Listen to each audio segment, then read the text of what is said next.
Não, o Vasco visitou o Atlético e ficou no empate sem gols.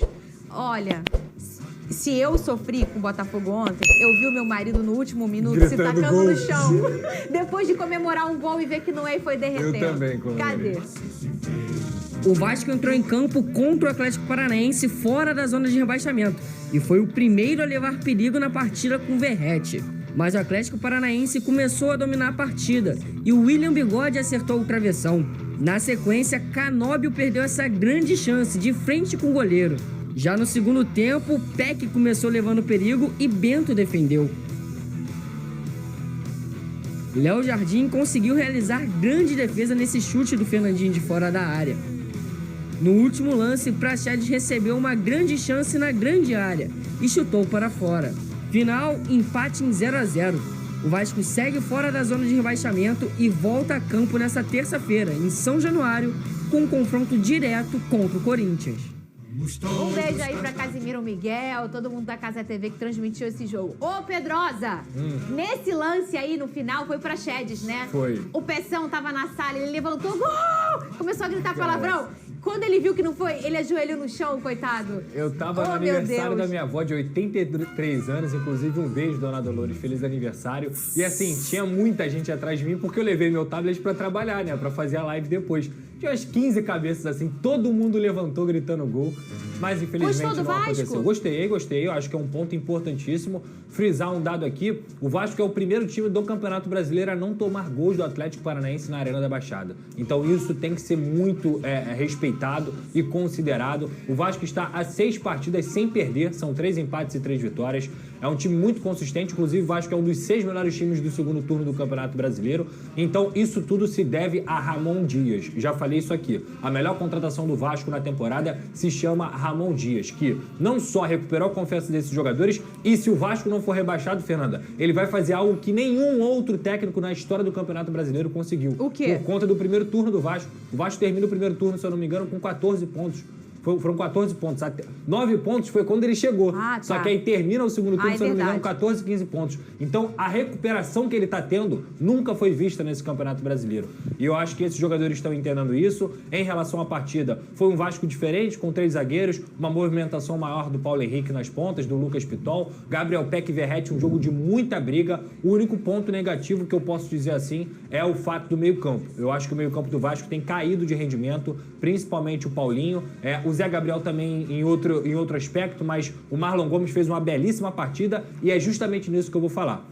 Quando o Vasco tinha a oportunidade de vencer o jogo, porque o jogo estava aberto, o Vasco tinha condições de vencer a partida, ele optou por colocar o Praxedes e não o Payet. E aí, me desculpa, o Praxedes, eu já falei aqui no programa, eu gosto desse jogador, acho que ele é um cara que já desempenhou bem com a camisa do Vasco. Porém, nos últimos 6, 7 jogos, ele tá muito mal. Então, se você tem uma oportunidade de vencer a partida, você coloca o Payet em campo. E se você quisesse conter o time do Atlético Paranaense, era para ter colocado o Cocão primeiro. E por que eu falo isso? O Payet não marca. Beleza, ele não marca, mas ele te dá qualidade técnica, ele consegue segurar a bola, ele é um cara que pode decidir um jogo em um lance. Então, para mim, o Ramon errou em demorar para colocar o Payet em campo. Dito isso, ponto importantíssimo. Ô, Venez. Fala, Vascão, já vou dar play no vídeo de hoje, mas não se esqueça de nos ajudar curtindo e se inscrevendo no canal.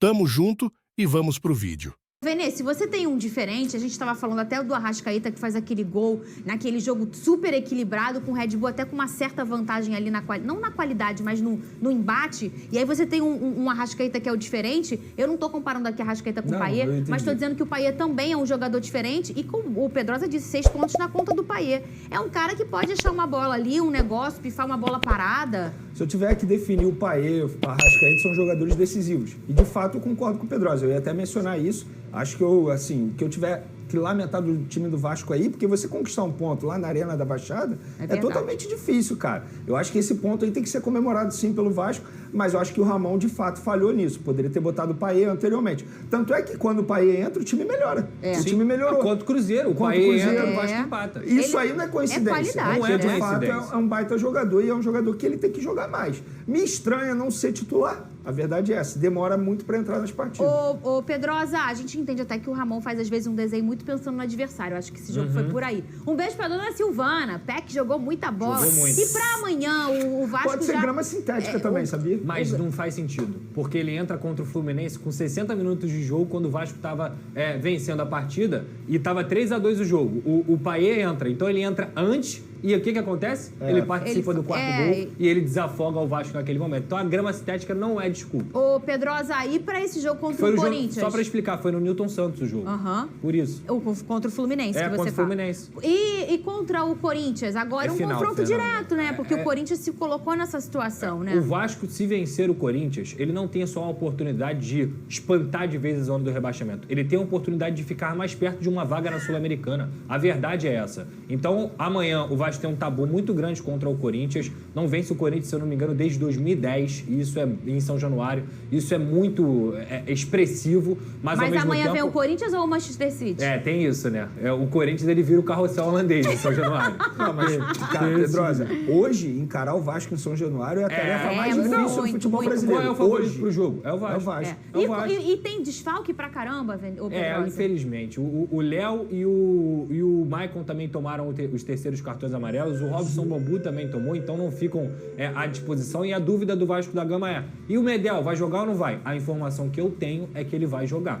E aí tem que saber quem vai jogar do lado dele. Se é o Capasso, se é o Miranda. É uma escolha que o Ramon Dias vai ter que fazer. Eu falei outro dia aqui que o o Medel tem um espírito de guinha azul, né? E o Vascaíno vai me entender quando o guinha azul joga. Eu acho que uma final com o pé quebrado, não teve um negócio disso? Sim. Eu não duvido nada que esse homem vai aparecer jogando Claro no que ele Medel. vai jogar. Você falou que o Capasso tá à disposição. Tá à disposição. Pô, Capasso, gente. Eu também prefiro assim, o Capasso. O jogo é uma final, a verdade é essa, é uma decisão. Foi um jogador que foi contratado custando alto.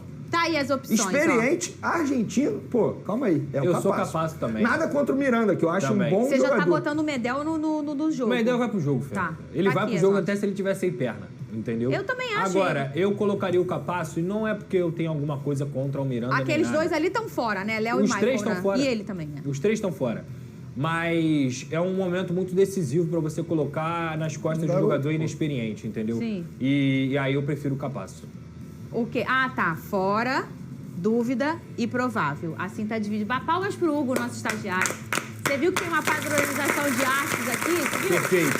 Padronizou as artes, Tirou perceberam? onda. Tudo Amanhã eu já igualzinho. vou dar a dica, Hugo. Traz pra gente aqui os 3 últimos jogos dos times que estão brigando pelo título. Acho que vai ser legal pra gente analisar. Muito bem. Então tá aí, o Medel trouxe a informação aí do drone do Pedrosa. Provavelmente o Medel joga aí essa partida mesmo sem perna, sem braço, sem cabeça, não importa. Domingo ele tava lá fazendo Eu fisioterapia vi, ele no postou, clube. né, o negócio.